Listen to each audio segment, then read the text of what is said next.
This is a production of Cornell University. It's my pleasure to moderate today's panel discussion. Actually, it's put together by Ira Revels, and I'll introduce to her in a second. This is part of a Black History Month program, and for those of you who don't know about Black History Month, it actually was started by African-American historian Carter G. Woodson.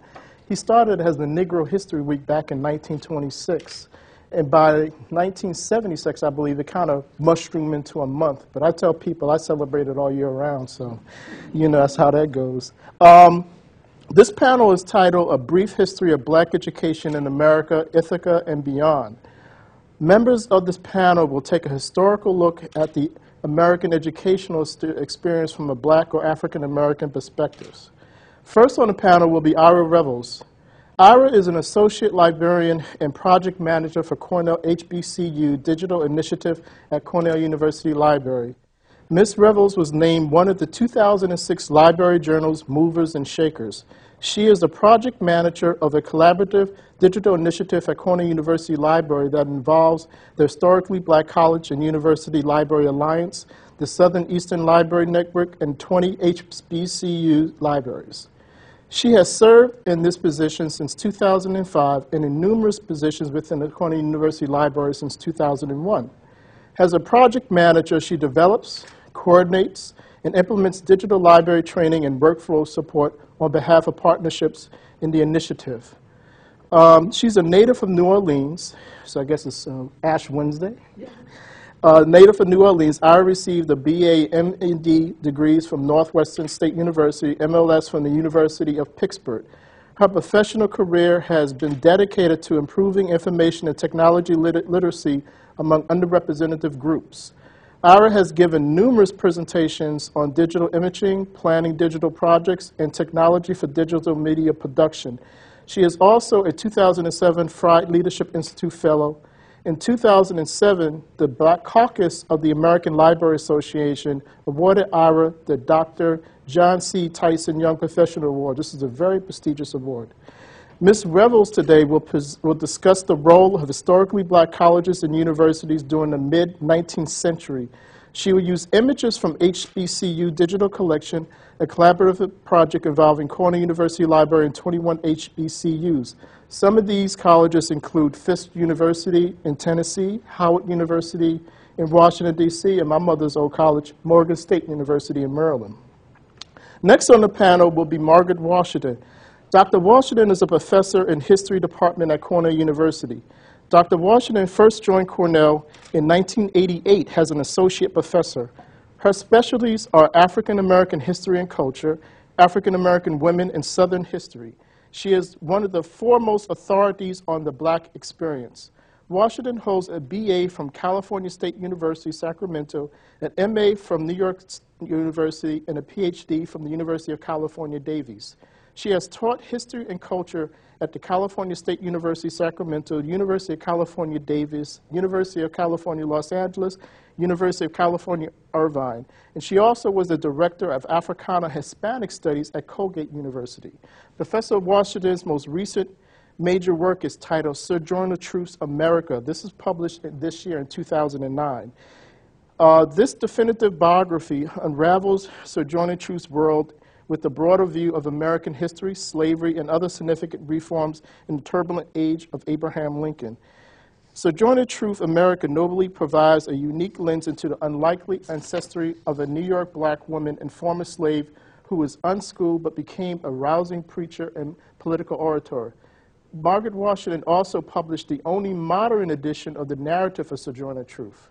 Professor Washington today will discuss Black education in Antebellum, New York City, with a special focus on the African Free School.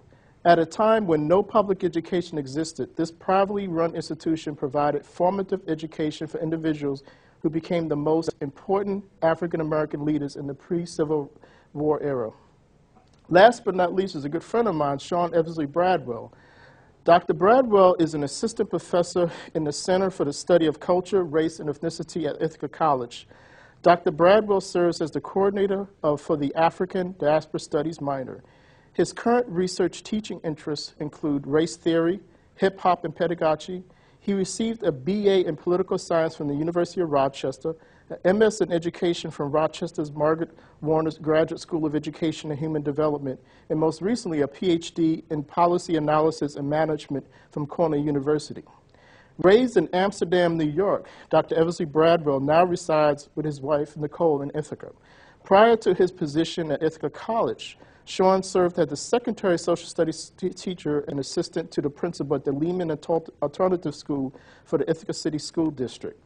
Through his professional and personal involvement in education, as well as his work with community organization, Dr. Eversley Bradwell is committed to working towards one more meaningful teaching and learning. Professor Eversley Bradwell will briefly summarize his dissertation research with particular attention to a short retelling of the history of black students in Ithaca, New York. Revealing numerous examples of resistance and agency, this history helps us to map race, impacts, and structures local communities here in Ithaca. Each person will present for 25 minutes, and I'm the timekeeper for this wonderful event. And afterwards, if time allows, we will also open it up for discussions. And so, Ira, you're first. Good afternoon, everybody. Good afternoon. Come on. It's 4 o'clock on a Wednesday afternoon, and we're all excited to be here. Yes? Yes. Okay. I want to thank, in particular, Janet McHugh and Ellen Marsh and C.J. Lance for their work and their role in helping to make this happen. So my talk is on the founding of these historically black colleges and universities, or HBCUs, as they're often called. Historically black colleges and universities, or HBCUs, play a vital role in the education of African Americans. The first HBCU was established at Cheyney University in Pennsylvania on February 25, 1837. In total, there are 103 HBCU colleges and universities. Most of these were established after the Civil War. Many were founded by ministers, church groups, and individuals. And at least one, Lincoln University in Missouri, was actually founded by a regiment of black soldiers and their white lieutenant after the Civil War. They have a very interesting story. HBCUs provide 2- and 4-year education. For example, Payne College in Augusta, Georgia is a 2-year college. Others, such as Howard University, provide 4-year degrees and offer a rich set of educational programs. For example, at Howard University, the recent establishment of the graduate degree in hip-hop might be of particular interest to Cornell University community, since the archives here recently established the hip-hop collection. Some of the images actually are around the room. As you can imagine, the libraries and archives at these institutions contain rich histories and tell many stories. My presentation today will offer you a window into the founding of HBCUs. The online collection, some of which you see behind me on the screen, documents the diversity that can be found at each of these schools. And my hope today is that you will take an interest in personally engaging the wealth of information to be found in the HBCU digital collection. Since 2005, the library here at Cornell has been involved in a partnership to train HBCU librarians in digital collection building. There are 23 partners in total in the project, and that includes the HBCU Library Alliance, the Robert W. Woodruff Library of the Atlanta University Center, and the Southeastern Library Alliance Library Network. Since 2006, Cornell and the 20 partners have received about $850,000 in funding from the Andrew W. Mellon Foundation for training, equipment, software, supplies, and travel to help partners contribute to the digital collection. I'm the project manager, as Eric mentioned, and I help with project administration, provide workflow support and training, and instruction to the partners. One of the outcomes of this partnership is that the HBCU digital collection, titled Celebrating the Founding of Historically Black Colleges and Universities, was officially released last year on Valentine's Day. So what I want to show you are some images from the collection, and at the end I have a special treat. One of our partners actually describing images in the Woodruff collection via video. So the first image here is of Atlanta University faculty, and this is from 1905. Can everybody see that okay? Right? Pictured in this photo, in the upper right-hand corner, is a young W.B. Du Bois, right here. After his special fellowship at the University of Pennsylvania, in which, according to the Du Bois Learning Center, he effectively studied blacks as a social system in Philadelphia's 7th Ward slums, Du Bois taught at Atlanta University. He would go on to teach there for about 13 years. Later on, the Atlanta University actually combined with Clark College to form Clark Atlanta University.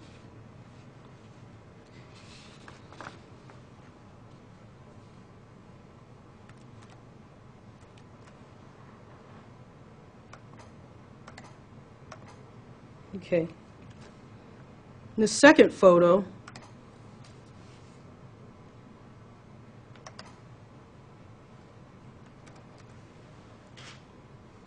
is, as I mentioned in my brief introduction, HBCUs offer a wide variety of courses, and that is evidenced in this photo of students in an architecture course. This is from Tuskegee University. I think you can see students with their drafting boards, drawings back here, and so on and so forth.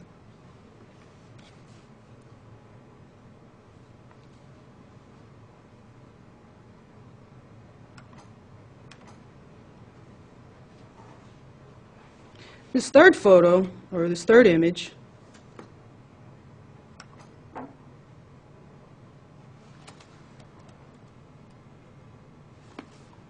me get it over here.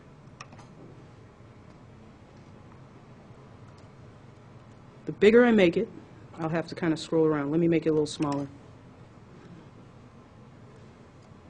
Okay, this third image is from Virginia State University, and it is of the 1884 Normal Institute for the Education of Teachers. It's a certificate that was the result of folks who participated in the institute received this certificate at the end. The institute was held on campus during the summer, and this particular certificate was issued to William Layton on August 22nd, 1884, signed by the principal, James Storham, and State Superintendent R.R. Farr. Virginia State University, like several HBCUs, has gone through several name changes over the years, and numerous examples of this kind of thing can be found throughout the digital collection. They even have images of early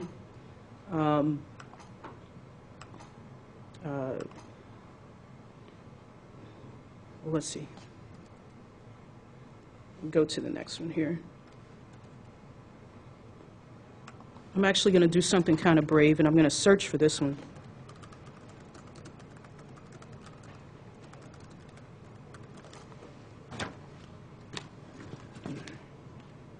If I could spell.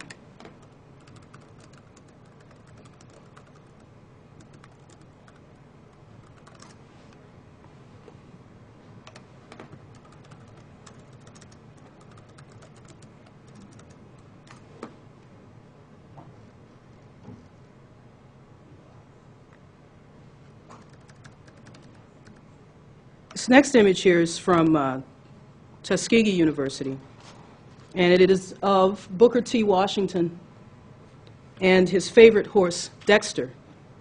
Booker T. Washington was president and founder of Tuskegee University, then Tuskegee Institute, in 1881. You'll also recall that George Washington Carver, the inventor of peanut agricultural science, he was the director of agriculture at Tuskegee Institute from 1897 until his death in 1943. Booker T. Washington asked him to please come and direct that, that department, which he did.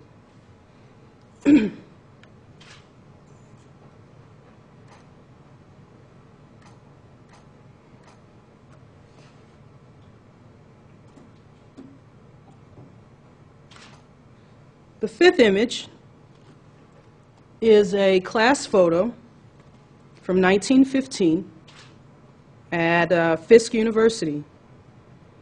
This photo has features pictures of two future Virginia State University faculty members, Felicia D. Anderson and Edna Mead Colson. Anderson would write the words to the alma mater and establish the Department of Drama at Virginia State University, and Edna Mead Colson became director of the Division of Education. It's kind of small on the screen, I won't point them out, but this is an example of several of the early classes, or example of some of the early classes of students that can be found in the collection. And if you can kind of see, these folks are indicated here, little arrows, if you can see that. Right now, there are about 6,500 objects in the digital collection, and we've recently added one partner, Lincoln University in Pennsylvania, and we're adding additional partners periodically as people agree that they want to participate. I'll talk to them and see where they're at in their process, see if they have any digital images to contribute. And if they don't, we try to get them some help from the partners who have equipment and training, and they contribute. The final thing that I'd like to show you for my presentation today is a video, and we'll do one video. It's a pretty short clip of one of the archivists at the Robert W. Woodruff Library. And what she's done is she's describing photos in the Woodruff's collection. Now, if you understand, the Robert W. Woodruff Library of the Atlanta University Center services, I believe, 5 institutions: Morehouse College, the Interdenominational Theological Center, Spelman College, Clark Atlanta University, and Morris Brown College. And so they provide library services for all of those colleges. So they have a really interesting collection, as you can imagine, of images from all of those institutions. And so here is Andrea Jackson describing classes and presidents. The class of 1896 at Clark College. And certainly it's lots of men and women, and we love that. This, again, is undergraduate, where this is graduate level. So, you know, we're extremely proud of, you know, people of color that were achieving so highly back then. So we talk about the presidents who were leading these students. This is Wilbur Thurgold, and he actually was an acting president of Clark University, as well as dean of Gamma Theological Seminary. So we're able to share the history of both of those institutions through documentation of this photo of this man, Wilbur Thurgold. This is John Hope, one of our most famous presidents. He was a president of both Atlanta University and Morehouse College, and was the first African American president of those institutions. So he was a pioneer for higher education, and really his wife, Eugenia Burns Hopes, is well known for being an activist in the black community in Atlanta, and really provided a lot of the social services.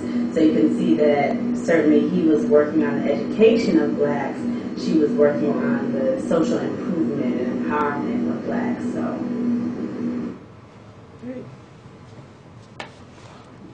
More video to share at some other point. Thank you guys for listening to the presentation, and I hope you get a chance to check out the collection. If you have a pen, It's located at http HBCU Digital Library .auctr.edu. That's Atlanta University Center.edu. Can you do that again? Yep. http:// Digital Library .auctr.edu.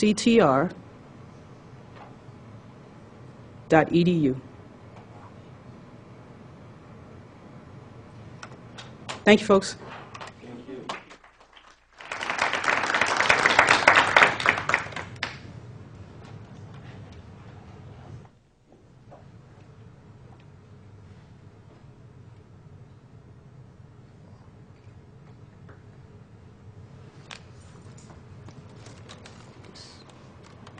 You can leave it. I'll just use that. Thanks.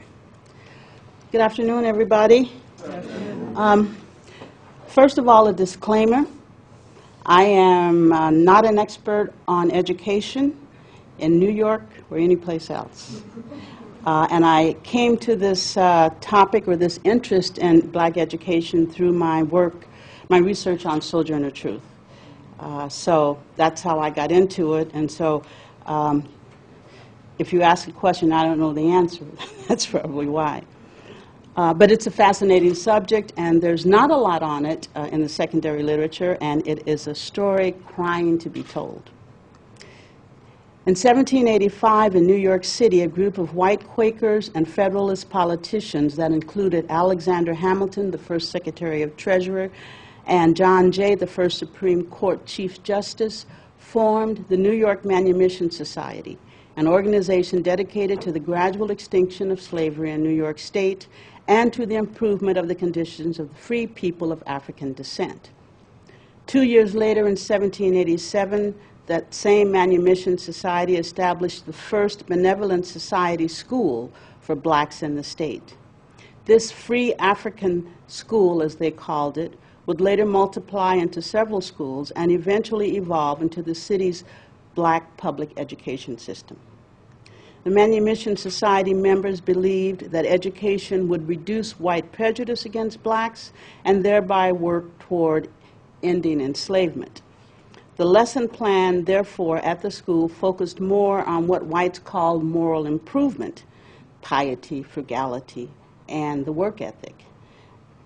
More on that than it did on spelling, penmanship, grammar, and astronomy, although those were included. I was very interested in the astronomy aspect of it, and from what I can gather, that had to do with the fact that so many black men went to sea. I don't quite get the relationship, but I saw that in some of the literature. It was also believed that since blacks would only become domestics, laborers, waiters, and the like, there was no need to educate them beyond the upper elementary grades. While furthering this benevolence, the Manumission Society was also instrumental in passing the first state gradual abolition law in 1788, which freed people born after 1799, so in effect it freed no one.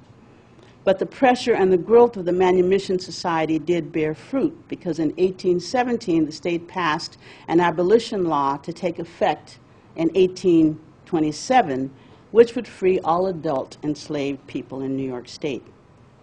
The free African school was thriving in the 1820s. Most of the teachers were white, and the principal, Charles Andrews, was also white. He was well respected by black parents until in 1830 a couple of incidents came to light that caused the parents to rise in protest and call for his resignation. First of all, the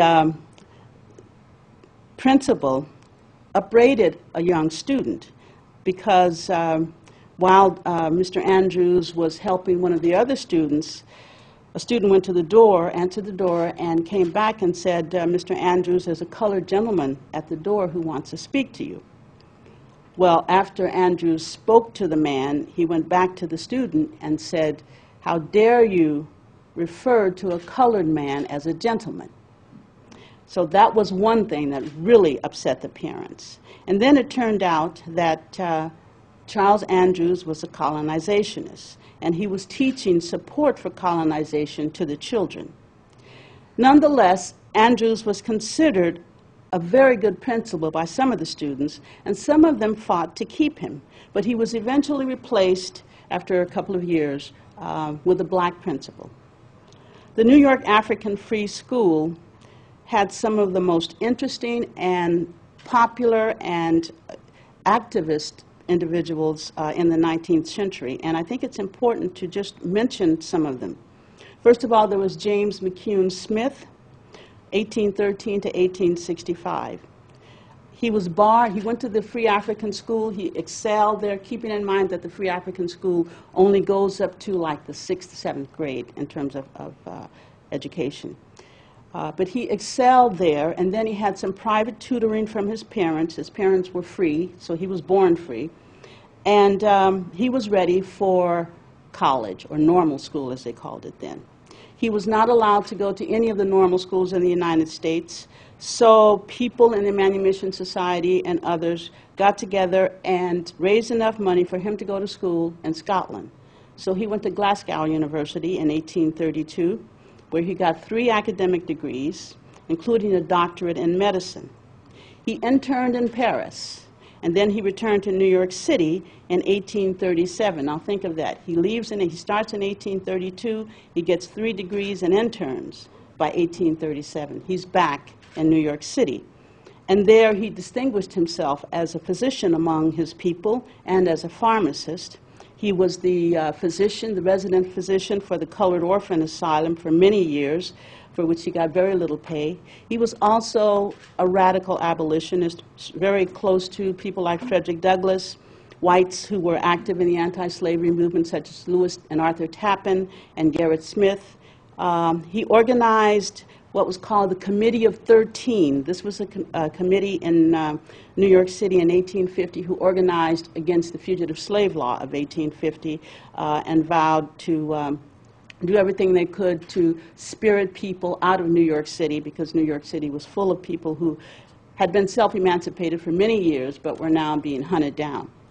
So he had a very illustrious career as an activist. Toward the end of the antebellum, the end of the antebellum era, he joined the Republican Party with some trepidation, but it was at that point the only viable political party that had the power to end slavery, and he died in 1865, just after the end of the Civil War.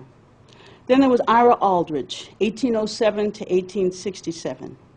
Ira Aldridge was a student along with James McCune Smith. All these men that I'm referring to went to school together at the same time. He very early on, besides excelling in academics, showed a proclivity for the theater. And at that time in New York City, there was a theater called the Grove Theater, a black theater, because blacks could not go to a white theater, so they formed their own. It turned out that the Grove was so popular that whites started going. And the owner of the Grove made whites sit in the balcony, which is what they usually reserve for blacks, in a segregated area where they couldn't see very well. The Grove didn't last very long, but Ira Aldridge began to hang out at the Grove. And the middle-class African-American community, the people who were aspiring for social mobility and economic mobility, were very religious. And children or anyone who wanted to aspire to social and economic mobility did not go to the Grove. So when Ira's father found out that that's where he was hanging out as a kid of 13 or 14, he told him he'd rather see him dead than hanging out there. And he said, well, I want to go into the theater. He said, I'd rather see you dead than in the theater. So he ran away at 17.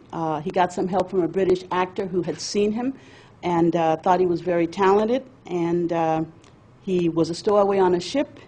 He went to England, got help from this British actor whose name was Watson, and became one of the most famous tragedians in America, in Europe, Britain, and Russia at that time. He was on the London stage numerous times throughout his illustrious career. He played Othello, he played Zanga the Moor. There was a very famous playwright called Edward Young who wrote a play that everyone was raving about called The Revenge. He got the lead in that. He got the lead in musical farces. He got the lead in plays that the lead was not black, which raised the ire of some Brightons, but nonetheless he got those leads. So he was Macbeth, he was Shylock in The Merchant of Venice. He had a very illustrious career, but he would not come back to the United States. He got several offers to come, but the idea was if he came, he would have to perform in segregated audiences, and he refused to do that. The crowning achievement of his life was when the great British actor Edward Kean became violently ill, and they called on Ira Aldridge to play the part of Othello. And this was a part he had played many times before, but he'd never been asked to take the place of the person considered Britain's greatest actor. So that was a crowning achievement of his life.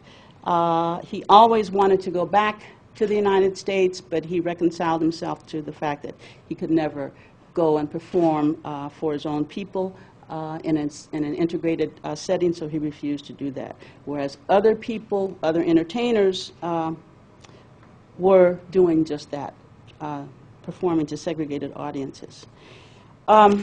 And then there were others that I can't mention in the interest of time, such as Theodore Wright, was a famous Presbyterian minister, the first graduate of Princeton Seminary, and Henry Highland Garnett, very prominent African-American minister, Presbyterian minister, activist, leader of black conventions, the first person to give first person of color, first African-American to give a sermon in the halls of Congress right after the Civil War.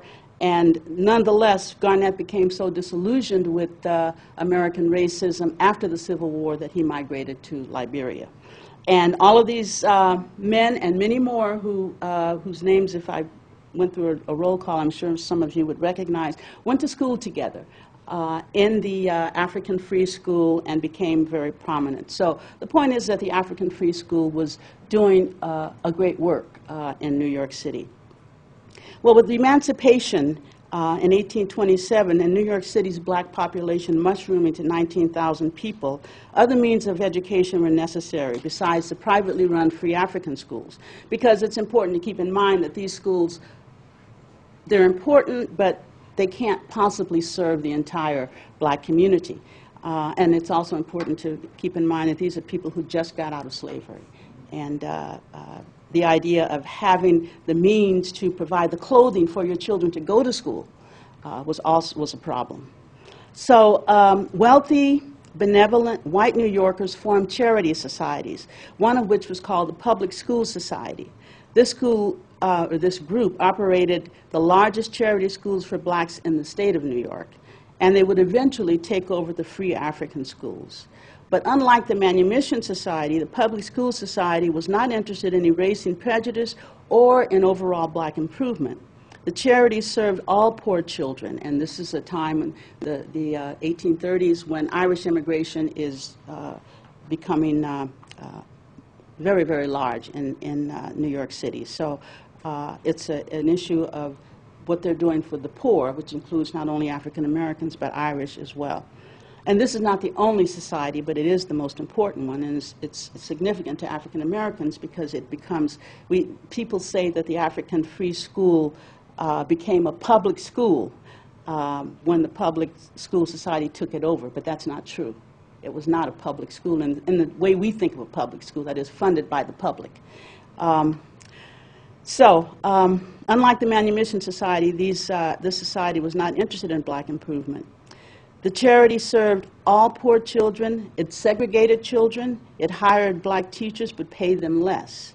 Moreover, the Public School Society was intricately linked to the American Colonization Society.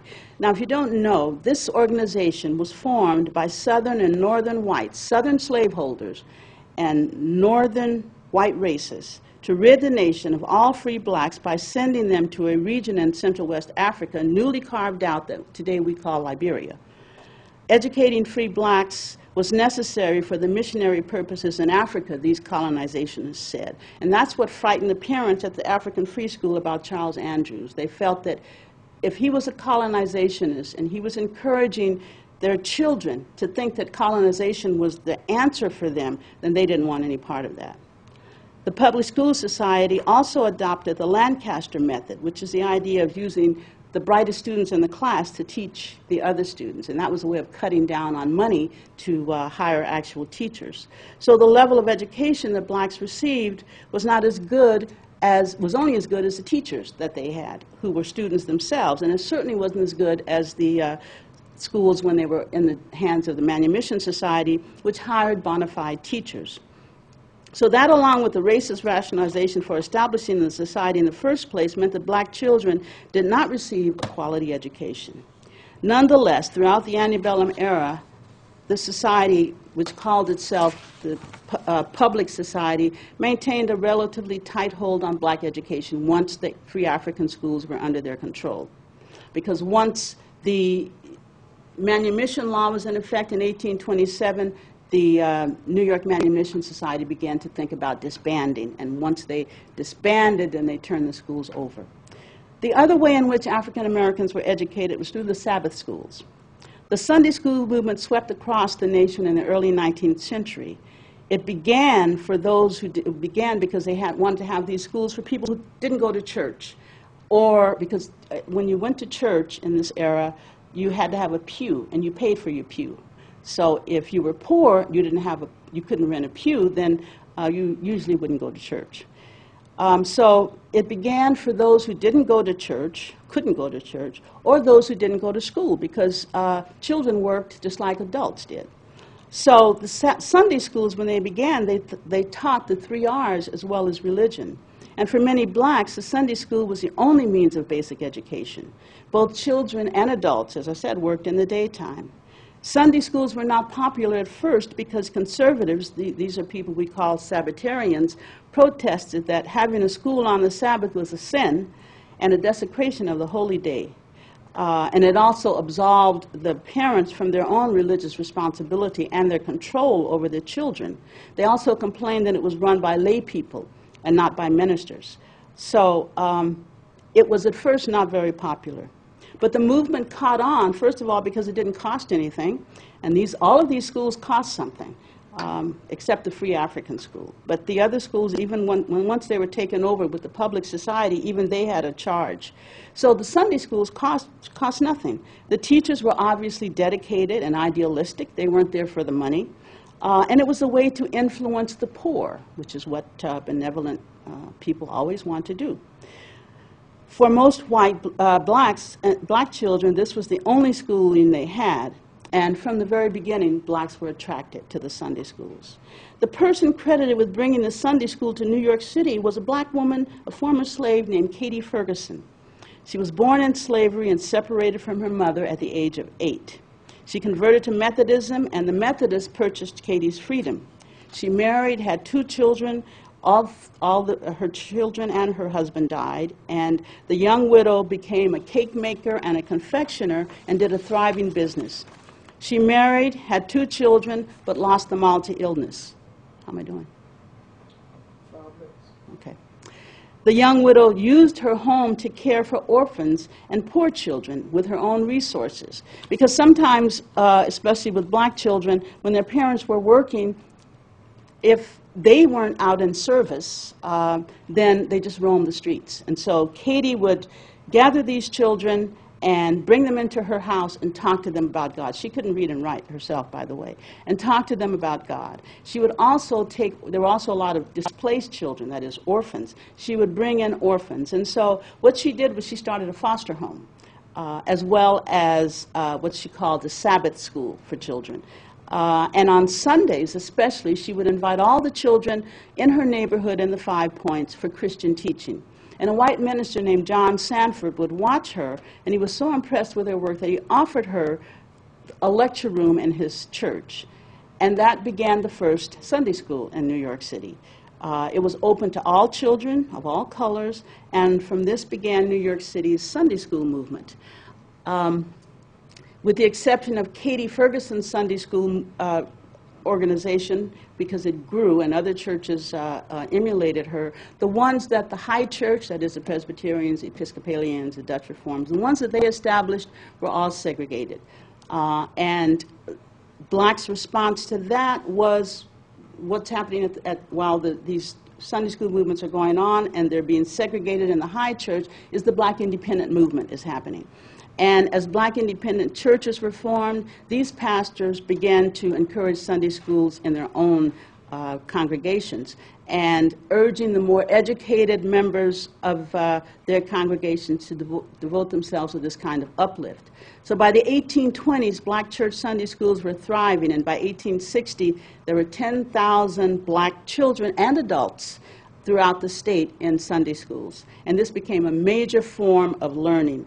Churches had alphabet classes, they had spelling contests to see who could spell out the most verses in God's holy word. Children sharpened their recall by memorizing Bible verses, prayers, and the morals of a Sunday school lesson. And one little girl broke a record by reciting 709 Bible verses at a black Sunday school convention. Then finally there was the collective initiative within the black community, which is sort of related to the Sunday school movement, but it's also separate. Because as rural blacks began to descend on the city and black churches set up these Sunday schools, they also decided that they needed to set up night schools because adults needed education as well as children. And so they set up adult night schools. They charged $1 per quarter, and they had very little results, sometimes for obvious reasons, because first of all, when you consider what African Americans did for the living for the most part, they were domestics, they were tub carriers, they were chimney sweeps, they were coachmen, they were peddlers, occupations that required that they work 12 to 14 hours a day. And after that, they obviously didn't have much energy for mental acuity to take a literacy class. So the churches made this opportunity available, but they always complained that people weren't taking advantage of it. And then there was the Phoenix Society, because much of what I've talked about has been, actually all of it, has been about elementary education. And African Americans insisted that they needed higher education. There was no high school for African Americans anywhere in the North at this time. So in 1830, an organization was formed in New York City called the Phoenix Society. It was a group of black intellectuals and a few white supporters, one of whom, Lewis Tappan, was one of the important founders of a number of HBCUs in the post-Civil War era. So their aim was to promote the betterment of their race through literature, mechanics, literature, mechanic arts, and moral improvement. And from 1831 until 1848, they tried to establish a high school. I'm fast-forwarding here. At one point, they tried in 1831. They had a building. They set up teachers. They had 2 teachers. All of the times that they did this, their teachers were white because they were trying to teach classics. They were trying to teach Shakespeare. So they wanted people who had higher education, and their teachers were from Amherst. One was from Harvard. These schools would last for a year. One lasted for 3 years, and they simply couldn't sustain them. 2 reasons apparently why. One activist said it was because black people did not have the kind of lucrative jobs that would allow them to contribute to these schools. Another, Theodore Wright, whom I mentioned as one of the African Free School graduates, had something else to say. And this is what he said. Our schools dwindle and die, our churches are crippled and dragged, and our learned men are driven from the country for want of contributions, while our porterhouses, gaming tables, and theaters receive from our pockets their tens of thousands. What are we waiting for? Do we expect or wish our white brethren to drag us from our poverty, ignorance, and degradation without effort on our part? So on the one hand, one person is saying it's because of the economic position blacks are placed in.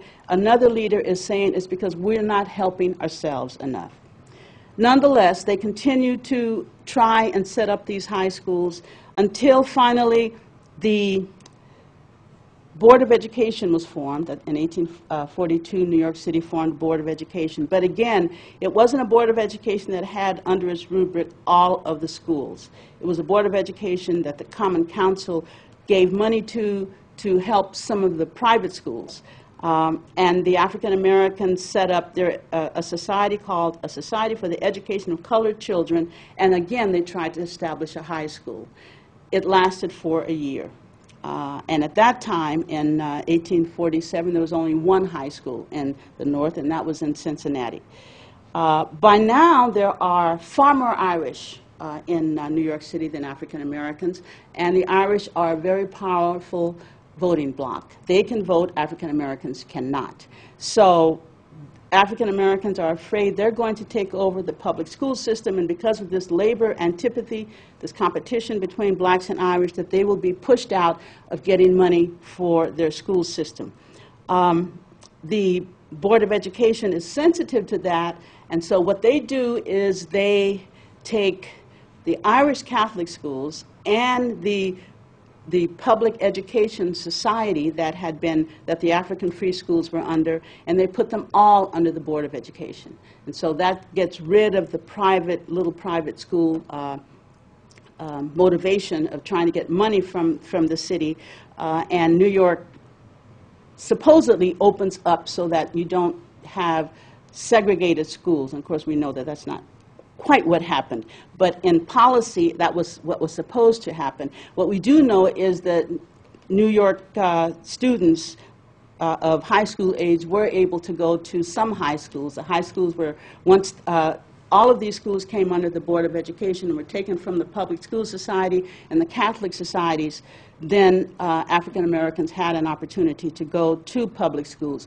They were integrated, and so there were situations where they would be told that there was no room because they didn't want black students. And so on the one hand, the schools are supposed to be open and integrated, but on the other, one of the failures was that in the segregated situation, the African Americans would have been able to go to school as blacks in their own environment. But once that was no longer an option, then they were sort of at the mercy of the Board of Education and the goodwill of people in a neighborhood in terms of allowing African Americans to go to school with whites. But it was a mixed blessing, and this is the situation for African Americans and education at the time of the Civil War. Okay, thank you.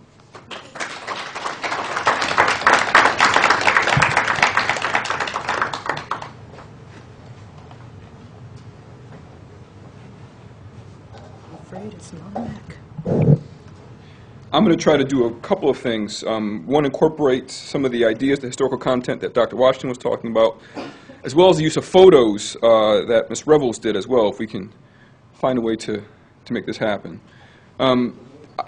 I began doing this research in Ithaca. Well, I should actually explain this real quick. I'm going to try to do a couple of things. One, there's a film called Resolve, which is talking about the high-stakes debate. And in this film, they're talking about the human brain is capable of consuming about 700 words per minute. That we may not seem that we can sort of consume that much information, but that in reality we can. And so I'm going to let images play in the background without referencing them at all. But they're images that I've gleaned from local Ithaca history, from these archives, from the History Center archives, from the Ithaca City School District archives. In hip-hop, there's a phrase called crate diggers. And that sort of digging in the crates and finding all these images was part of the research that I did above and beyond reading reports of the Ithaca Black Council or the Fugitive Slave Act that's taking place. And so as these images stroll, I'm not going to reference them, but assume that you can multitask and consume multiple forms of media, me talking at you and these visual images that are coming up. So my research begins all with local Ithaca history and the experience of black students in particular about going to schools in Ithaca, New York. So this talk is a story. It's not a children's story, though young people are prominent. It's not an epic, though it is informed by centuries of history. And it's not a fable, though it does include judgments of morality. This story is an educational counter-narrative and tells the history of educational success and struggle in Ithaca, New York.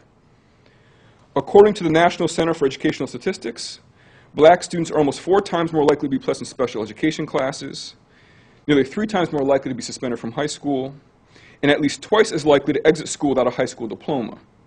In fact, by nearly every statistical determinant, black students in the United States are negatively and disproportionately represented. This disparity in statistics is commonly referred to as, quote, the achievement gap, end quote, and along with some national alarm, there's been a myriad of policy reforms to close the gap. Most of the energy and research spent attempting to eliminate, quote, the achievement gap, unquote, focused on urban schools and urban communities. And I keep talking about, quote, unquote, about the achievement gap because it's a term that I don't use. It's a term that I think to be assumptive language. And assumptive language is an idea that's usually frequently talked about in real estate seminars of how to transfer ownership. So when we talk about the achievement gap, we're talking about whose achievement? Black students' achievement. No, that's something I dispute. In fact, I'd make the argument we're better off calling it a teaching gap or an education gap as opposed to an achievement gap. It's not that black students aren't learning. I make the argument that they're not being taught. According to people like Mr. Anderson, who writes a book, The Education of Black Students in the South, that there's a famed Southern saying that if the corn don't grow, don't nobody ask what's wrong with the corn. We ask what's wrong with the farmer, right? So I use that same sort of idea. This attention is rightfully placed on urban schools for two reasons. First, in particular, we're talking about New York State. The majority of black students attend urban schools. New York State's Big Five school districts, New York, Rochester, Buffalo, Syracuse, and Yonkers, are home to over 75% of all black students in the state. New York City alone is charged with educating over 60% of all black students in the state. Thus, the focus on urban schools is an attempt to address the realities for most black students. By and large, urban schools are said to, quote, have more teachers who are inexperienced, poorly trained, uncertified, more textbooks that are out of date, fewer computers, larger class sizes, and buildings that are in worse repair. This is from an article by a gentleman by the name of Evans. So we have an idea of this notion, and I would make the argument that urban is always code word. Suburban is racial code word as well, right? Whites, middle class, right? Urban is code word for drug-infested, poor, poverty-stricken communities. And so when we're talking about urban schools, those sort of racial code words all apply to urban education as well. Right? Others talk of gross underfunding, lack of qualified teachers, inadequate resources, and decrepit infrastructure as the most cited contributions to our failing urban schools. On the contrary, suburban schools typically experience none of the above.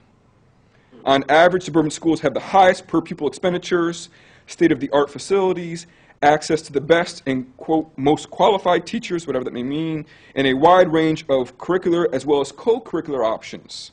Despite the absence of factors frequently identified as causes of racial disparate outcomes, the achievement gap in white and minority students in suburban schools is actually larger than the national average. So what's taking place in suburban schools that we'd have a racial disproportionality that exceeds the national averages? It seems counterintuitive. Within the past decade, a growing number of suburban communities have, this is from the Minority Student Achievement Network, have acknowledged the racial and ethnic achievement disparities in their primary and secondary schools. In fact, a consortium of relatively diverse, affluent, and educated communities have formed the Minority Student Achievement Network in order to, quote, study the disparity in achievement between white students and students of color through intensive research. It may not be coincidence. It may not be coincidence that a major or majority of the MSAN districts are located in college or university towns. What's going on in university cities? Blank Gumbrick defines a university or college town as, quote, any city where a college or university and the culture it creates exert a dominant influence over the character of the community. Amherst, Princeton, Ann Arbor, Eugene, Madison, Chapel Hill, Cambridge, Evanston, on, are all communities with rich histories of academic excellence, and all are founding MSAN members. Now, what does it say about Ithaca, which not only has a university, but also a college, right? We are a university town and a college town. Nearly all of the MSAN school districts can be found on a national list of the best school districts in the United States. So, in short, even in the best school districts, and in communities where education literally dominates the landscape, racial disparities in educational outcomes are pronounced by race. It is within this context that this project turns attention to Ithaca, New York.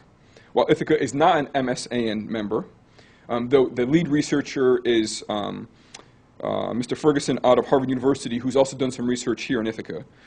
Ithaca shares numerous MSAN qualities with other districts.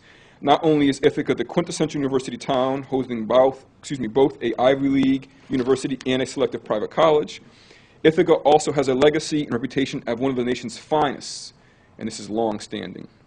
By most measures, Ithaca is a community of academic excellence. In the Ithaca City School District, more than half of the high school students enroll in honors classes, more than 80% graduate, attend four-year schools, and nearly 15% of all graduates go on to attend Ivy League institutions. We are the envy of most districts across the nation. Ithaca has an active drama club, an award-winning orchestra, and nationally ranked science clubs. As evidenced by the ICSD's academic excellence, Ithaca High School repeatedly appears on national lists of the best high schools in the country. This year, we are ranked number 393rd. That's out of 20,000. So out of 20,000 schools, we're in the top 90th percentile, and that's down. When I began teaching in Ithaca City School District in 1996, the year 2000, we were ranked 83rd in the nation, right? So despite the fact some people may see a slip, we're still in the 99th percentile in many respects. Given the fact that there are over 20,000 high schools, Ithaca State puts us pretty high. However, the data found in the ICSD Annual Equity Report Card reflect many distressing trends reminiscent of the national data. The Equity Report Card indicates that black students in Ithaca schools are far more likely to be suspended, more likely to be identified as special education students, less likely to be enrolled in AP and advanced classes, and less likely to receive a high school diploma.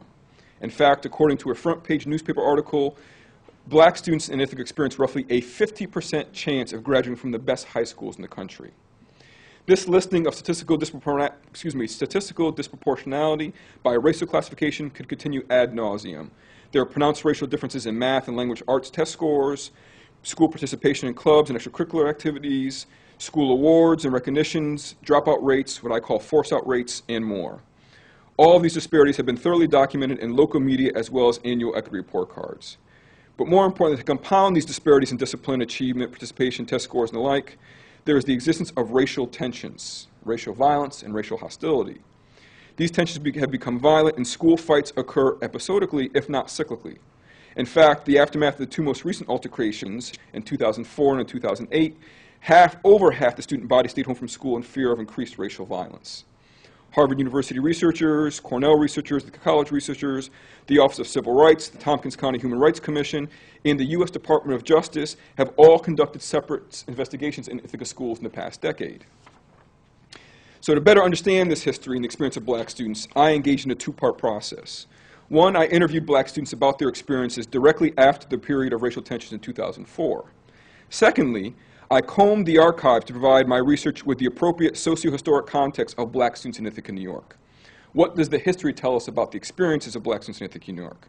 Part of what emerges and part of what you're seeing and part of what I'll discuss is the history or his story of educational inequality in a community of academic excellence, and a short word about my findings. In making meaning of the history of Ithaca, I extrapolate key three ideas. First, and most obviously, education in Ithaca has deep and treasured roots. References to Ithaca as a center of learning reach back over 200 years. In fact, Ithaca's first attempt to form a college in 1822 are precisely what makes the Ithaca Academy, Ithaca's first high school, possible. Ithacans put in a proposal with John Hobart to get a college. John Hobart is given the college. We are not. We are told if you can raise another $10,000, $15,000, the state will entertain your proposal. Rather than take the $8,000 that Ithaca thought it would take to formulate a college and raise another $15,000, they take that money and formulate what they call the Ithaca Academy in 1822. So well before New York State compulsory laws in 1874, Ithaca has a high school that predates, not just for black students, but for white students, that predates us by 50 years. And so you start finding that folks from all over the world come to Ithaca precisely to get a high school education, a high school diploma. Cornell begins in 1865, as folks know, and there was an attempt to form this symbiotic relationship between Ithaca High School, quote-unquote Ithaca Academy, and Cornell. So if you get through the academy, your admittance to Cornell University was almost guaranteed. So students start moving to Ithaca not for the high school diploma, but precisely because it opens the doors to not any academy, to this academy, to this institution, right? And so Ithaca has been talked about as a center for learning for over 200 years. Ithaca has been celebrated and celebrates itself as a global center of learning. Ithaca's libraries are as vast as its schools. A research university, a liberal arts college, a community college, high schools, Catholic schools, private schools, alternative schools, homeschooling, massage schools, vocational schools, Suzuki schools, free schools, Republic schools, Montessori schools, and a growing schools of hard knocks can all be found in the greater Ithaca community.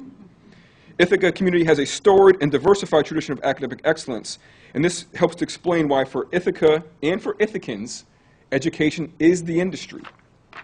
Second, even within a community of academic excellence, the needs of some students have always been neglected. Since its inception, Ithaca High School has struggled to form a cohesive community. Reports of a fragmented student body begin to emerge before the turn of the century and can be traced at any given time interval. Sevan Terzian's research and writing on the early years of Ithaca Public Schools proves instructive here. Terzian writes, quote, "The lesson to be learned from the historical case in Ithaca as well as these current examples is this.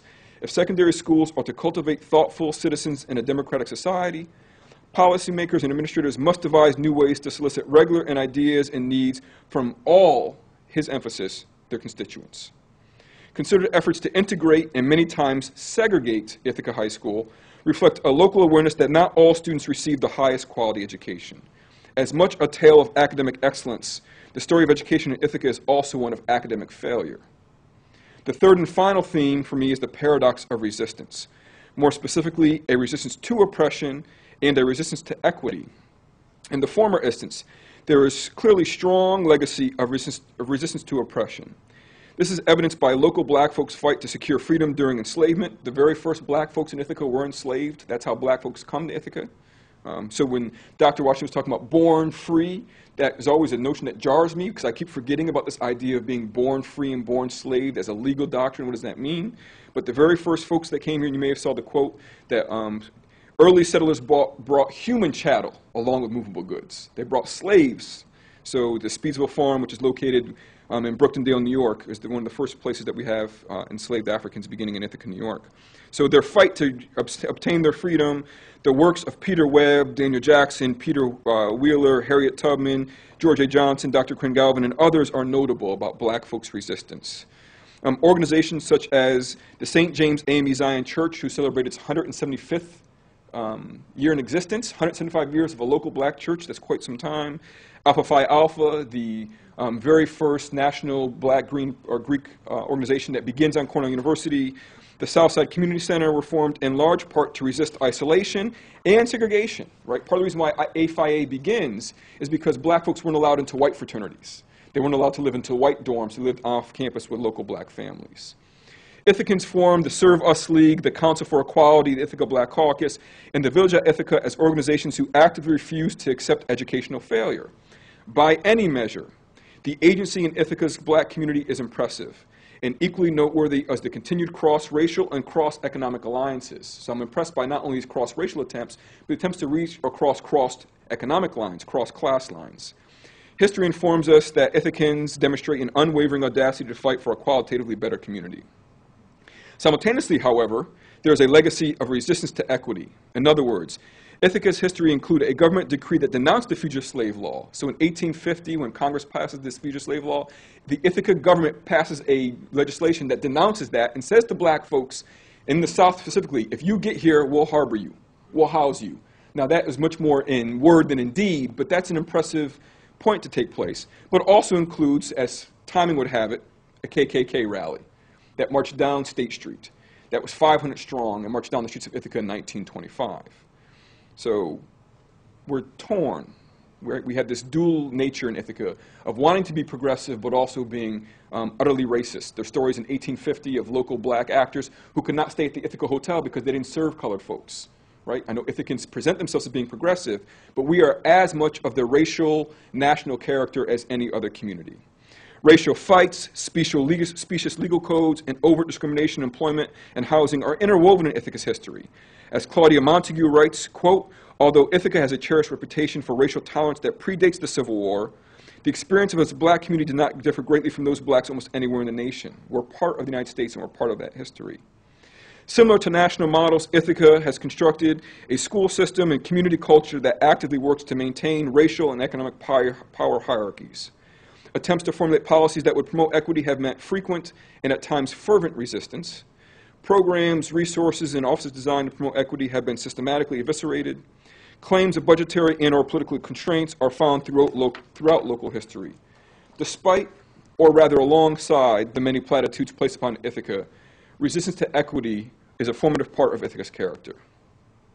One hypothesis guiding my work was that the naive belief that no one had dug deep enough, that no one had pushed through the frustration, the anger, the confusion, or the struggle to solve local educational problems. After all, these may be national issues, but they are oftentimes lived locally. That difficulty existed because no one had solved the riddle In order to remedy this educational and community crisis, I read for answers. I read books on black education. I read Carter G. Woodson, Du Bois, David Walker, Mary Bethune-Cookman, Janice Hall, Geneva Gay, Sonia Neto, Sean Ginwright, and I can go on. I read books on educational theory and democracy and oppression. John Dewey, Pierre Bardot, Samuel Bowles and Herbert Gintis, Joel Spring, Henry Giroux, and the list can go on. I read books on Afrocentric epistemologies, Malefic Asante, Cheikh Anta Diop, C.T. Quito, Patricia Hill Collins, and others. And I read local historians, Carol Kamen, Field Horn, Corinne Galvin, Claudia Montague, William Daddy George, right, some folks may know the George William Agency, Frank Boynton, and scores of journalists. When I could not find answers in the national literature, I then sought answers from local black students. When I could not find the answers from local black students, I saw answers in the local history.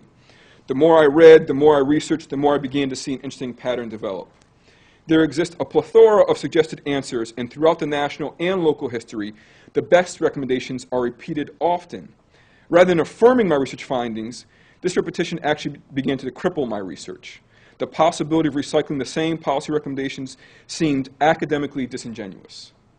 During the 1879 commencement ceremony for a relatively young Ithaca high school, Ithaca's first Board of Education president rose and addressed the students, parents, and community members. It was the commencement ceremony for Miss Jessie A. Johnson and her classmates. Miss Johnson was the first class to complete Ithaca High School's public four-year curriculum. Though this public school begins in 1875, the very first students to get all 4 years were in 1879. Miss Jessie A. Johnson, the daughter of George and Mary Johnson, was also the first black graduate of Ithaca's public high school, receiving her degree in the scientific course. It is quite possible, even likely, that Miss Johnson and her family were somewhere in the audience. George Johnson is instrumental in Ithaca history because he's part of the Underground Railroad. He's Ithaca's most famous and widely known Underground Railroad conductor. So to have, in black studies, we frequently talk about the connection between education and liberation, right, or education and freedom. So to have the very first graduating class have Jessie A. Johnson, the daughter of an Underground Railroad, only affirms the connection between education and liberation for me. And I guarantee most black students at Ithaca High School don't know that history. Most folks in Ithaca don't know that history, that the very first graduating class contained members that were freedom fighters in many respects, right? So as they're in the audience between the readings, the essays, the orchestra selections, and the congratulatory remarks, the Johnson family would have looked on as the board president, E.S. Esty, rose and spoke the following, quote, "Do not receive these diplomas merely as certificates of acquirements and success already achieved, but rather regard them as the keys which shall unlock for you the doors of the colleges and universities." So your high school degree was solely a key to get you on to the next level. That's how Ithaca High School begins. That's why it exists. "Regard these as but the stepping stones by which you may go higher." Esty says, "Always room at the top. Although the lower and middle ranks jostle each other in competition and struggle for position and support, how serenely the comparative few who attain eminence stand both in life and history." So he's already talking about the fact there's a resource struggle between the have-gots and the have-nots. And you want to be on top because there's always room for you here. And that became the title of my dissertation, Always Room at the Top. Right? We're not worried about you poor white folks who come from rural areas. We're not worried about you poor black folks who come from urban areas. We're worried about the sons and daughters of professors and of administrators and of deans and of provosts. You're the children that we want to get on to college, nobody else. A century later, Ithaca High School diploma still unlocks the doors of the nation's best colleges and universities. However, over a century later, we still continue to see the lower and middle ranks struggle and jostle for support and position. Esty's early influence in the formative years of Ithaca High School help Ithaca to create what they call Cornell's largest fitting school. I'm not sure if anyone caught that slide when it came up. But that was from the Ithaca High School yearbook. So Ithaca High School is selling itself as Cornell's largest fitting school, a public institution trying to get folks onto, at that point in time, beyond the land-grant institution, a private education, right? So it's one of the best secondary schools in the nation for many reasons, but regrettably, far too many have yet to ask, why is there always room at the top? And as I close, the student interviews provide some answers to this question. While there are certainly differences found in the student experiences and commonalities, the commonalities that emerge from the interview transcripts prove to be the most instructive here.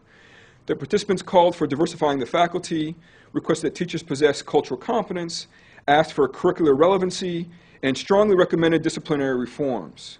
There was also a general sense that the district could and should do more to promote a climate of comfortableness and cohesion. From these voices, specific policy initiatives were formulated by centering the experiences of black students who participated in my study. They recommended policies that included creating dynamic learning spaces. This is never more true than the advent of things like Wikipedia, which has changed the way in which knowledge is constructed. It is no longer, I give you an assignment, you go home to your alcove, hide by yourself, and come back and spit back to me. It's much more interactive. Students are never far from their communication devices, right? The constant need to be able to connect it to others and information feedback loops. So we should take that as maybe a way to change our classroom spaces. Increase staff training, development, recruiting, and retain a racially diverse staff. Reform and expand the curriculum. Utilize alternative assessments. Revamp disciplinary practices, as well as begin the process towards detracking, which is a process that actively integrates or segregates students. I go on to say things like the Aspen Commission has asked for people to consider their policy recommendations, all 75 in total, and I make the same recommendation. Doing one of these may be worthwhile, but only when we do all of them is the problem, or will we find some sort of positive outcomes. Despite my optimism, and I am optimistic about the role of education to dramatically impact students' lives, what I've come to realize is that we already know what to do. This is what history taught me. We have known what to do. If we listen to students and their families, if we review the history, if we critically read the state of policies, we have all the ideas that would make a difference both locally and nationally. The problem does not exist because we lack the brain power to discover answers or the resources to create a solution. Ithaca has had some of the best of Ithaca black intelligentsia come through these doors. Between Cornell and Ithaca College, we repeatedly cycle through, and we can ask why many folks leave, but we cycle through the best of the black intelligentsia. Comes through Ithaca, New York. Right? So that's not the answer. It's not brain power. What we lack is a collective willingness to match word and deed. We have not yet put into practice what Ithaca's own have put onto paper. We come close. People have often fought, organized, and collaborated. Sometimes we diligently try, but ultimately we allow transformation to fail. We can identify a host of potential factors. Critical race theorists call it whiteness as property, interest convergence, empathic fallacy, or our own lack of socio-historic comprehension. One of the things I was trying to work on is trying to reinform the collective memory. Since Ithaca is so transient as a college and university town, that people lack a collective memory or community memory, and how do we understand the experience of black folks throughout history, that the issues we're seeing in the high school today are not new. 1861, 1844, 1832, I can point you to reports and documents all along the way that are talking about the exact same thing, right? Or the failure of transformation could easily be a result of greed, fatigue, passivity, ignorance, apathy, or worse, malice. In the final analysis, it is not the educational policies that need to be addressed, but rather our larger community politics. All of my recommendations have been made previously. Each has strong advocates, again, locally and nationally. There is no shortage of supporting rationales, policy proposals, research reports, or action plans. The reality is that the policy initiatives have been decidedly unimplemented, purposely unimplemented. And as a result, and until the Ithaca community decides that our disproportionate educational outcomes are no longer desirable, black and poor students will continue to have roughly a 50% chance or a 50-50 chance of graduating from one of the best high schools in the country. My question is, where do we go from here? Thank you.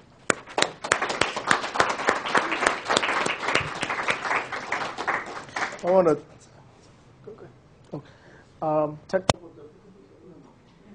thank the three speakers for giving us some very much food for thought. I mean, Ira starts off with talking about historical black colleges. It's actually showing us some very important images. And the one thing that can't be lost with her dialogue was the importance of the historically black colleges for African Americans, because this was the place they had to go because they were shunned out of so many other places. And Professor Washington gave us an excellent overview of independent or African free schools that were established in New York City and the struggle to maintain them. But the thing that came away for me with that was the people, the leadership that came out of these schools, and how they were able to maintain themselves. And lastly, but not least, Sean Eversley Bradwell gave us a really great critique of the struggles and racism and the plight of African Americans here in Ithaca in terms of what they went through. And the last thing he left me with was really striking in terms of the intelligence that have gone through here, but also the struggles for the common folk, not just African Americans, but also poor white and rural areas that are shunned out of it. So with that said and done, we have a few minutes. I'm sorry we're going a little over, but we started a little late because of technical difficulties. Now what I want to do is just spend maybe, I don't know how much time we have, maybe 5 to 10 minutes for question or Q&A session for members in the audience. So just raise your hand, I'll point to you, comment, question, and then we'll take it from there. You could direct it to one of our panelists as well. Yes, Professor Aslamumba. As someone in education, it's a wonderful experience for me to listen to this history and contemporary issues. Because of lack of time, I will limit myself to one question for the three of you. Is the international dimension in the 19th century? I came a little late because I was in another meeting, but I came on time to hear Ira talking about the inclusion of Lincoln University. Lincoln University, which started as Ashmont Institute, whose objective was to train people for overseas, to go to civilize missionaries. And of course it changed status later on at the Civil War, and when they realized that there was work to be done right here in terms of helping to construct and change the name. Margaret was talking about that colonization society, and is it Andrew's, the effort? It was at the same period. And the same period when the Ithaca Academy, so I'm always interested in seeing what was happening in terms of the interface of race, class, and the international dimension that was so much at the center of all these experiences. Colonization was the most powerful movement at that time. There was a big abolitionist movement to end slavery immediately and for black equality, but it was marginalized. Most people who talked about the issue at all wanted blacks colonized in Africa. And Lincoln University was going to be one of the ways they were going to train people to go over there, because the rationale for sending the black population back to Africa was to civilize the Africans. And so they needed an institution where they could train people in the way they wanted to train them, so they could go back and civilize them. But Lincoln's mission shifted after freedom, but that is why it was established, yeah. My own, the international aspect of my own research, it's interesting, the very first yearbooks in Ithaca would list the addresses of the students. So, you know, we don't have those privacy issues today, right? But it was amazing to me to keep seeing that there are folks coming from all over the world. China, now I would assume that many of these folks weren't black folks, but China, India, England, France, Germany, that was listing as their hometown. So what you find is people not just moving from California or from Canada to coming to the United States, but making the trip overseas in 1908, 1905, 1903 to get an education here, in large part because they knew that would then springboard them on to Cornell University. May I just add the international dimension of, ironically, later Lincoln, that was going to colonize Africans, trained by accident some of the African leaders who were going to free Africa of the Europeans. Nnamdi Azikiwe of Nigeria and Kwame Nkrumah. So it's quite interesting. Peter, did I see you have your hand up? Yep. Professor Washington, I'm curious about the sources for the story of the Africa Free Schools. I would be, just thinking off the top of my head, I can't imagine there's much of an archival record for them, that they might not even be the subject of newspaper articles or other commentary. So I'm curious, and so I was amazed that you got so much out of your story, and I'm curious what you're drawing upon. Well, at the New York Historical Society, they have the New York Manumission Papers. And within the New York Manumission Papers are the records of the Free African Society. They're wonderful records because they even have the children's drawings and the names of some of the teachers. I mean, I was looking for information about Sojourner Truth's son, who was literate, and I wondered if I'd find his name, but I was also interested in who the women teachers were, and I was interested in the salaries. So they had all that kind of information. And then once the Public Education Society took it over, they have records. So those records are there. And in addition to that, because the New York Manumission Society was all white, there were no blacks in it, and these were prominent people, in their records, like in their diaries, they'll say, went to the Free African School today and heard such and such give an oration. And so, yeah, it's amazing how much. That's why I say it's a story just crying to be told. Can I comment on that briefly, that point? This is partly what got my research started. When I started reading local histories, I kept reading local historians say things like, there's no black folks in Ithaca, or black folks weren't archived. And that, if we're here, we're this way in which the archive is. And so what I started realizing is that my reading of the archives is vastly different than other people. So I'm finding things that a number of folks aren't looking for that lens. And so I usually begin this talk about showing photos from 1889 or 1875, showing individual black students. Like, it depends on what you're looking for, that if we're part of the existence, of course we're archived, of course we're here. And that may be different from an archivist perspective, but from a researcher who's a non-trained archivist, I'm always finding much more there than people ever assume is there. Always amazed me. You never see black people on Seinfeld. Anyway. Yes. About the Ithaca High School records about the international students. I just didn't get the connection. Where did you see the? These are in the first yearbook. So in if you go down to the public library, which has, I think the first yearbook is in 1906 or maybe 1905. And also, I'm curious about the picture of the African American students. I'm an IHS alum, and that looks like around when I was graduating. It must have been 1970s. It was 1968, and I show that picture. I show that picture in particular because people oftentimes say that there was no connection between college students and students in the town, which is laughable because the first black students at Cornell University could not live on campus, right? They were barred from living in the dorms, and so they lived with black families. And so, that's partly why A Phi A begins at St. James and not on campus. But I show that picture in essence to say they predate the Willard Straight takeover, and many of those students that are in that photo were connected to the folks who took over Willard Straight Hall. There was a symbiotic connection between the high school students and some of the black students. I got two separate questions for each one of the panelists. Let me start with Ms. Rowan. The consortium, how large is it, and what is your expectations for growth potential of bringing on other HBCUs? Yeah, right now we have 21 partners, and we're actively bringing on other partners. All of the partners are members of the HBCU Library Alliance. So in order to contribute to the collection, you need to be a current dues-paying member. And there has been quite a bit of interest among the members. They have a semi-annual conference.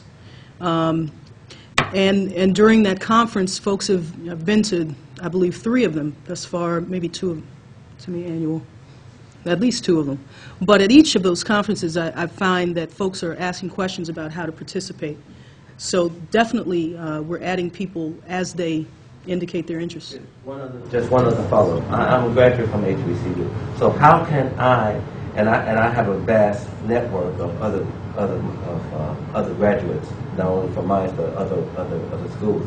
How can I network and get this information out to them, being alumnus, and so if their schools are not part of that 21, to get the word to them, or get the word to librarians or people in hands. Basically, I think if you know of particular people who have an interest, I can send you information that will help you get it out to them, and we can talk. I know your school in particular, Johnson C. Smith, is not a member, right. And I actually have talked to the library director. So, they're in the middle of their information literacy programming, but yeah, I can talk to you about that. Yeah, I'll get you offline.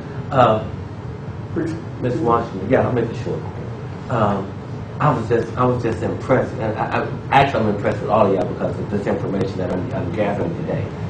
You spoke about colonization when the first stages of the school, and what struck me was that you mentioned one of the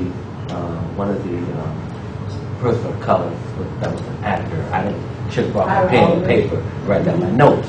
And he went over to England. He decided not to come back to this country. Now, my question was it a mindset? Or because my thinking is that his audience in England was mixed. So was it the fact that he just didn't want to come back into the States? Because what was so different about it? His audience in England was mixed. Right. His audience in the United States would not be. Even at that time? Even at that time. Yeah, you would have to perform to segregated audiences. Mm-hmm. All right, and Mr. Shum. Hope this will last long. I like your ending quote where you said, where we go from here.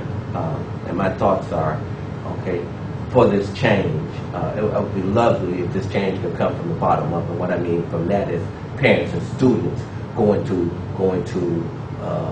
school board superintendent. But my thoughts is, since Cornell and IC is tied into all this from your presentation, why can't the scholars at Cornell, IC, and the representative from the school board and superintendent all get together? What's wrong with these minds why they can't sit down at a table and realize all this? A colleague of mine, Dr. John Rabel, one point in time said, who used to be an Ithaca City School District employee, said schools aren't broken, they're working perfectly. They're designed to get the results they're getting. And so I think many in Ithaca don't see. I was having dinner a couple weeks ago with someone who said that they know people who move here for the school district. And I sort of laughed because I know people who move out for the same reason. Right? So it's a matter of perspective and what your child's experiencing. So for the vast majority of Ithacans, Ithaca High School works phenomenally well. It gets them on to Cornell, to Brown, to, you know, if we're not even talking about the Ivies, there's 300 graduates at Ithaca High School each year. We send more than 30 students per year just to this institution. Right? So 10% of the graduating population comes here. Another 20% doesn't leave the area code, right, to go to school. So be it, you know, Binghamton or be it, you know, where the case may be. So that's part of the issue. What I think Cornell and Ithaca College, where I'm working at now, are starting to realize is that the racial disproportionality is actually starting to hurt the recruitment, because there's plenty of diverse faculty who want to come to work at this institution, or not just faculty, staff, who's like, I don't know if I can bring my child to all that drama at the high school. And I've heard that from more than one applicant that we tried to bring to our center who did some quick research. And so I think now that Cornell and IC are beginning to apply appropriate pressure on the school district, and the community itself is starting to realize it's not the community we want to generate, that if we're really trying to do something different, we've got to have a groundswell of community support. And that's my point. I'm optimistic for the first time in a long time that enough people are on board to have some conversations that are different than what we've done historically. Okay. Maybe one or two more questions. Maybe somebody didn't ask? Go ahead. Just a question for you also. Do you have documentation of the earliest black students at Ithaca College or at the Ithaca Conservatory? Yes, 1908, and it's one of the pictures you may have saw. It's funny, we can't identify the student. There's a list of 17 names, and my wife, who does pretty extensive genealogy research, has tried to go through the census and find each of those 17 people. Part of the problem is that we're not sure what the maiden name is as opposed to the birth name, and sometimes race is not listed. But the very first graduate of Ithaca College Music Conservatory we have according to the pictures anyway, is 1908, which predates Cornell. I think Cornell had a black student in 1889, but didn't. We can have that. Yeah, sure. In the 1870s, there are black students. They're not African American. They're Caribbean.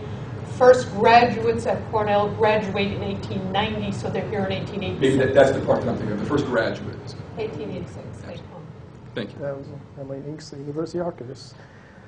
I want to thank the panelists for browsing. We should give them another round of applause. You know,